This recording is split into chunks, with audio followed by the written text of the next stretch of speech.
आताच्या घडीची सर्वात मोठी बातमी समोर येत आहे। नागपूर सुरत महामार्गावर कोंडाईबारी घाटात ट्रक चालकाचं आत्महत्या आंदोलन। गळात फास लावून चढता ट्रकवर चालक अवैध वसुलीचा आरोप करत महामार्गावर वाहतूक ठप्प।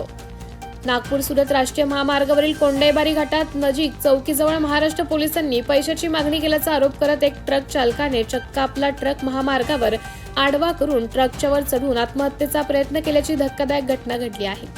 3 तासांपासून गोंधळ। सध्या हा ट्रक चालक सुमारे 2 तासांपासून ट्रकवर चढून बसलेला असून स्थानिक प्रशासन व पोलीस त्याला खाली उतरवण्याचा प्रयत्न करत आहेत। मात्र या ट्रक चालक खाली उतरण्याच्या मनस्थितीत नसल्याने हा तणाव कायम आहे। चालकाच्या या आंदोलनामुळे कोंडाईबारी घाटात महामार्गाच्या दोन्ही बाजूला 1 ते 1.5 किलोमीटर पर्यंत वाहनाच्या लांबच लांब रांगा लागल्या आहेत। यामुळे मोठी वाहतूक कोंडी निर्माण झाली असून वाहन चालक आणि प्रवासी या कोंडीने हैराण झाले आहेत। लवकरात लवकर ट्रक चालकाला खाली उतरून महामार्ग मोकळा करावा अशी मागणी प्रवासी व्यक्त करत आहेत। कोंडाईबारी घाटातील पोलीस महामार्ग केंद्रातील कर्मचारी महामार्गावर बॅरिगेड्स लावून खासगी पंटरद्वारे अवैध वसुली करत असल्याचा गंभीर आरोप या ठिकाणी जमलेल्या अन्य ट्रक चालकांनी केला आहे।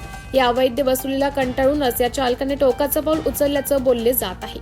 या संदर्भात संबंधित अधिकारी आणि कर्मचारी काहीही बोलण्यास तयार नाहीत। या ठिकाणी चाललेली अवैध वसुली थांबायला हवी अशी मागणी करत या ट्रक चालकाने आपला ट्रक आडवा केला आहे। नागपूर सुरत राष्ट्रीय महामार्गावर सातत्याने खराब रस्त्यांमुळे होणारे अपघात आणि त्यामुळे कोंडाईबारी घाट नेहमीच चर्चेत असतो। मात्र आज अवैध लुटीच्या आरोपावरून थेट महामार्गावर आत्महत्या आंदोलन झाल्याने या घाटातील परिस्थितीची गंभीर दखल घेणे आवश्यक झाले आहे।